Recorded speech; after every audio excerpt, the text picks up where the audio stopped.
the venerable, the great ESPN, TNT. You know him from The Athletic. He is a friend of Super 70 Sports and a guy that I'm honored to have on this program today. The great David Aldridge joins us. David, how are you? Ricky, my man, how you doing, sir? Man, I am great. It's such a pleasure to have you on, and I want to get to more than just basketball because for a long time now, you have cracked me up with the comments that you make. You are in the Super 70 Sports Hall of Fame of witty commenters. There's no doubt about it, and it always puts a smile on my face. In the early days, I remember thinking to myself, I'm on to something. If David Aldridge likes this, I'm on to something. You validated me, a man of your stature. But dude, you're in my wheelhouse, like of my childhood. Like every time you post something, it reminds me of the good times in my childhood, you know, whether it was being with the family or watching TV or watching sports or being in sports. Like, so every time you post something, and I'm like, damn, that's right. That I did like Kolchak the Night Stalker back in I did watch that. You know, like That is so that it that always brings is back good memories, man. that is I'm not surprised that the first Night Stalker reference in the history of this program comes from you. So I'm pretty happy about that. I still think about, our mutual love of the White Shadow, I think has bonded Yeah. us as well, David. I still remember, the tragedy of Ken Reeves blowing out the knee. And I believe it was you who called him the Gervin stopper, That's Kenny Reeves. it's really underrated. They would put him on defensively. Gervin. Yeah.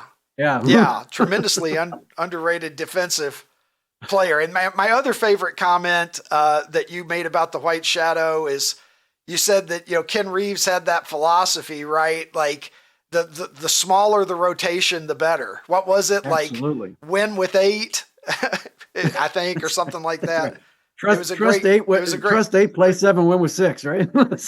Yeah, The there old you Pat go. Riley. That's it. Yeah. Yeah, perfect. So we'll get to a little bit of that fun stuff on the back end, but since I've got you here, I mean, you're one of the great basketball minds I think that there is in this country. And I wanted to just pick your brain about some of the issues of the day. And I'll start with Caitlin Clark since we saw some footage of her coming back from the break. How surprised are you? Are you surprised with sort of the fact that she's been something of a lightning rod during this season, even sort of culturally, sometimes not for the reasons that the WNBA may have wanted people to be discussing her? It seems like some of that stuff is settling down now as we're, coming near the end of her rookie season. What have you seen out of things this season, apart from her game, in terms of how the WNBA is, they've got this, what I think is sort of like a Michael Jordan kind of opportunity with her. Do you think that they're doing a very good job of maximizing that so far? I think so. I mean, I think that it's in fits and starts because the league is in.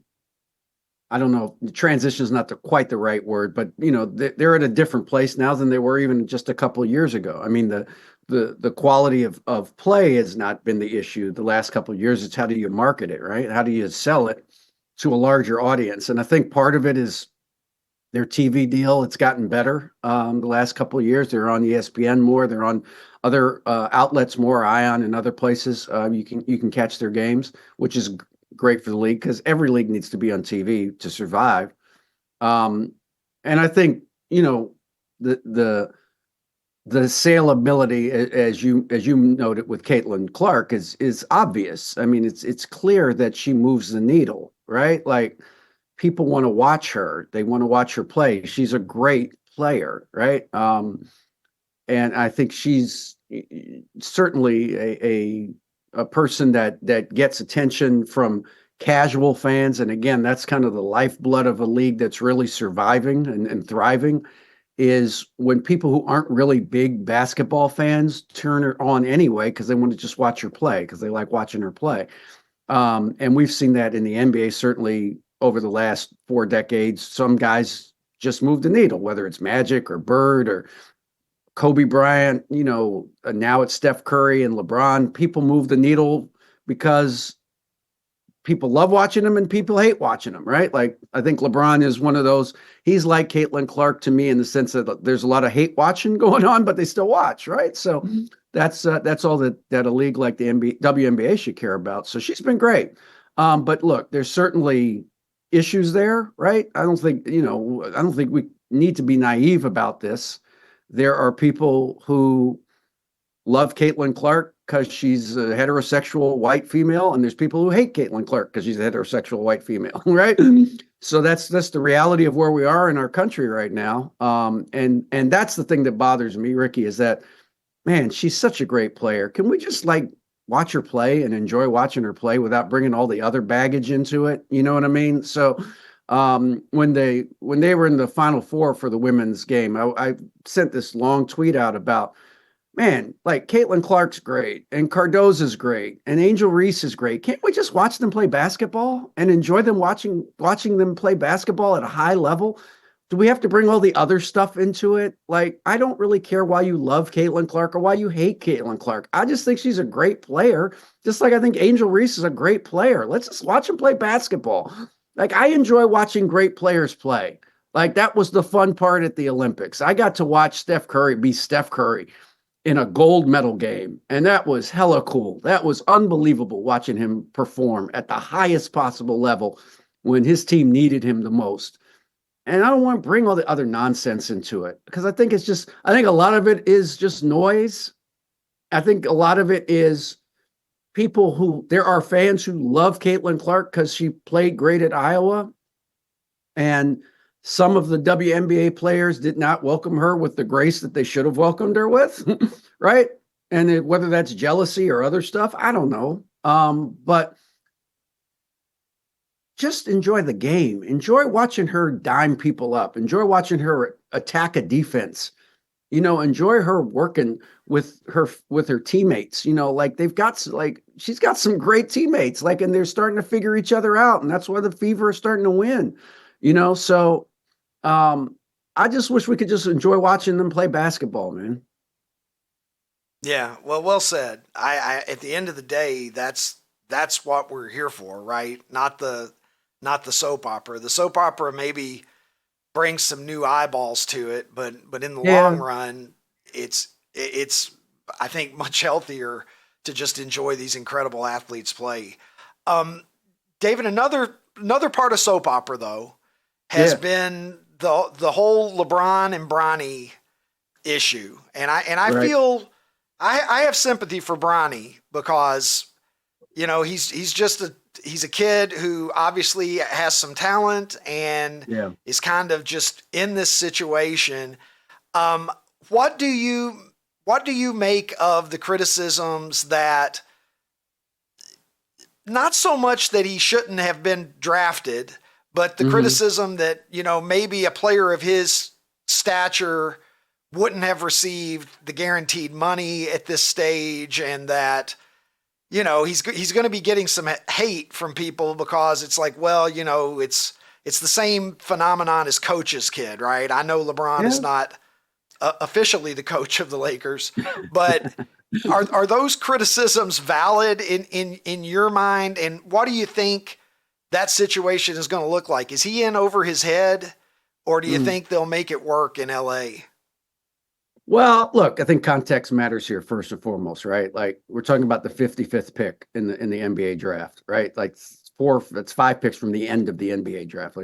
So it's not like they picked him 7th overall, right? I mean, you'd have a real problem if they picked Bronny James 7th, but they picked him at the end of the draft. Look, here's my only issue with Bronny and his dad. I just hope, and I don't know this, I just hope that this is what Bronny wants, right? I think, and I've talked to a lot of people, a lot of scouts, a lot of NBA college scouts. I think, this is David's opinion, it doesn't mean it's right, that I would have liked to have seen Bronny go back to college this year and find a school where he could have been the guy, and there would have been 50 D1 schools where he could have been the guy this year. and put up big numbers and learn what it was like to be the focal point of a team, a college team, a Division I college team.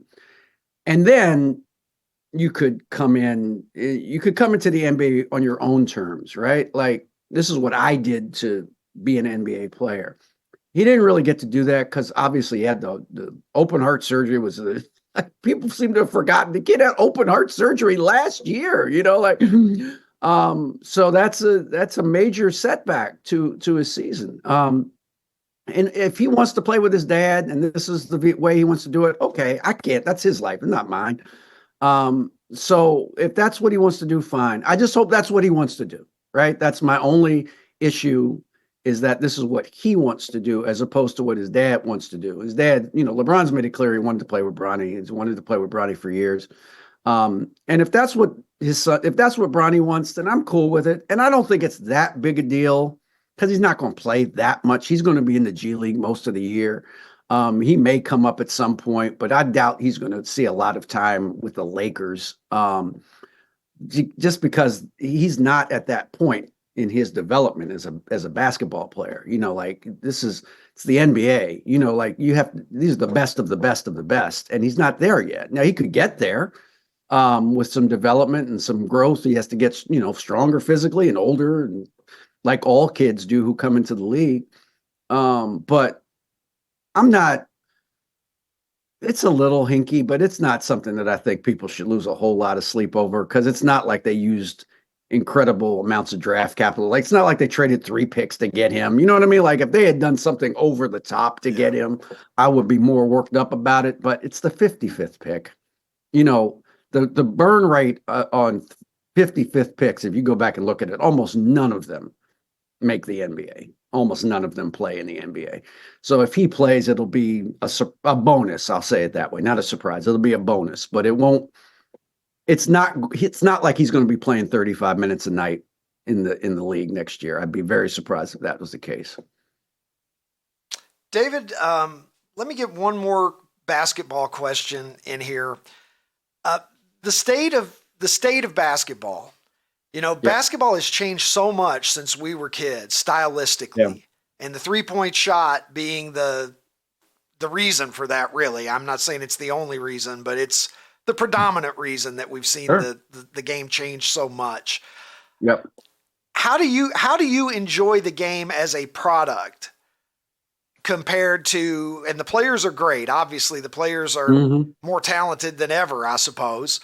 But how do you enjoy the game compared to, when I think of aesthetically, the basketball that I enjoyed most, and this is a classic, like, over 50-year-old guy answer that I have, but I think of the 80s Lakers Celtics was such a beautiful, it was hard-nosed, but it was also a beautiful style of game. How does today's game appeal to you just from that perspective compared to the game that we grew up on? Well, I am also over 50, Ricky, so we can shake our fists at the clouds together, right? I would say I would share your view. This game it is a game for this era, right? Kind of a short attention span era, right? Where everybody's kind of moving on to the next thing quickly. You have to keep people's attention, and the way you keep people's attention is shooting lots of 3-pointers, because 3-pointers are fun. I get it. Like, it's fun watching Steph Curry shoot from 30 feet. It's fun watching Damian Lillard shoot from 30 feet. I get it. Like, it's exciting. I think the NBA is a bit out of balance, because I think there's an over dependence on the 3 now. To your point, I just think we shoot too many 3s in basketball now. I like a game that's balanced, where you have some 3s, but you also have some post play, where you have some freedom of movement for great offensive players, but you also have some defense allowed to be played. Maybe the game got a little out of whack in the late 80s, where teams like the Knicks were really physical and really kind of made it impossible for other teams to score. But I think there's a balance. I liked watching Shaq dunk on people's heads. I thought that was a fun part of the game too. I enjoyed watching great players, whether Artis Gilmore or people like that, or, like Robert Parrish and people, like great big men. Like I like watching them be great big men near the basket and dominate. Moses Malone, I like that. Doesn't mean I didn't like watching Reggie Miller shoot threes. It doesn't mean I didn't like Mark Price shooting threes, but I like balance in the game. And now the game is all about, like you said, it's all about threes. There's no post play. It's just how many we got to get up 43s in a game to have a chance.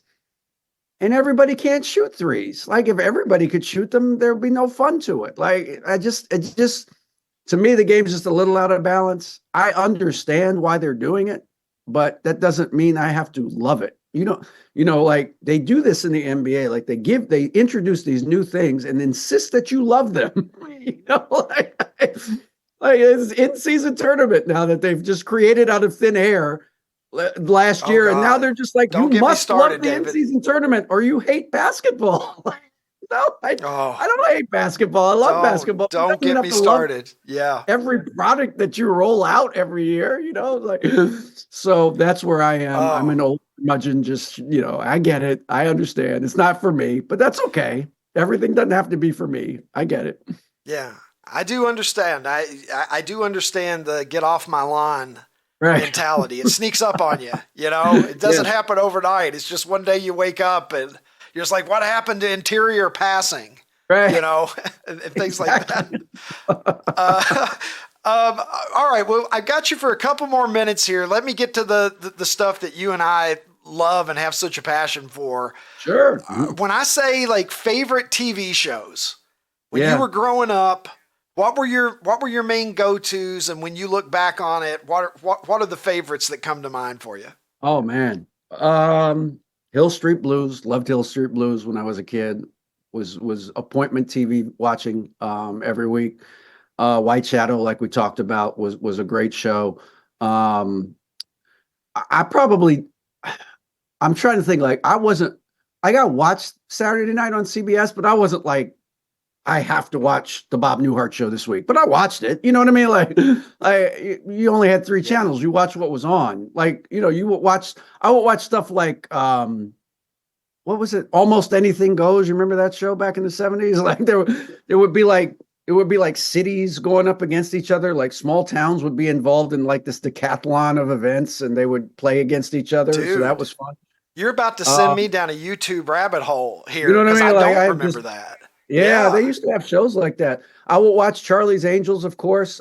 This kind of guy I am, Ricky. I like Kate Jackson because she was smart. She was the smart one. That's why. Yeah, that's how I'm wired. I'm just kind of different, So I always like to watch Sabrina solve the crime every week. I thought that was kind of cool. I'm trying to think like other shows that I will watch religiously every week. Mork and Mindy, I guess I will watch because Robin Williams was just like this bundle of energy that you would watch every week and see what he would come up with. But I'm sure there's others. I'm forgetting them. I don't want to drag your audience down this rabbit hole with me. I bet you were a What's Happening guy, like I was. I did. I watched What's Happening. Sure. Not that religiously, used to be, but I did watch it. Yeah. Okay. That was a battle with me and my mother every week because What's Happening, as I recall, it came on like halfway through the Waltons. And I would always want to watch What's Happening, and my mom would want to finish the Waltons, and we only have one TV, so I can't say the Waltons was appointment viewing for me. I can't say this. Oh God, yeah, no, I still have Waltons and Lawrence Welk. I still have nightmares about both of them. All right, last question here. Music. Okay, if we're going back to the old school 70s, 80s. What are the go-to David Aldridge playlist essentials? Basically, what's on Sirius XM 80s on 8. That's me. That's my wheelhouse. I would look Brothers Johnson, Gap Band, Earth, Wind and Fire, Stevie Wonder. My brother loved Fleetwood Mac. We listened to Rumors we wore Rumors Out. Like we would listen to that album forever. Like he loved Fleetwood Mac, so we listened to that. Um, but then you get into the 80s and Michael Jackson obviously and Prince and those great those great bands, that whole era, of music. Um, but yeah, man, those were my, go-tos. We used to, you remember listening to records, right? Like I guess records are Oh back now. yeah. So it's everybody remembers them now. Everybody's into Yeah, they're records cool again. again. They're cool Yeah. again. They're expensive too. Yeah, super expensive. My Yeah, kids yeah. collect CDs now because they can afford Yeah. them. Right, Yeah, right, right, right. CDs have suddenly I'm become holding on to the retro. CDs because they'll come back, right? They're coming back again. So, Yeah, yeah, they're so back now. The yeah, Gen Z loves them.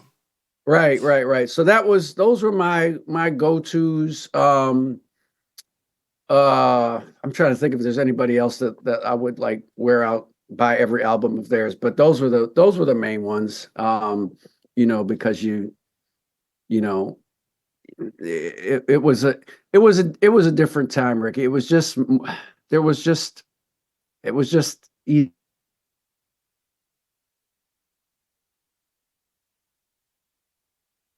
Oh, It's looks like really we've difficult. lost. Looks like we've lost David. Oh, David is David back? No, David's back. He's I'm back. Okay, back. we lost you Yeah, for I'm a back. second. Okay. Um, Thank you so much, man. I could go Sure. on. I could go on all day just opening the lid on the Night Stalker and all of this stuff. I'm gonna be going on YouTube later and looking for that show, by the way, that you mentioned, because it was Almost just anything goes. re, re, Yes.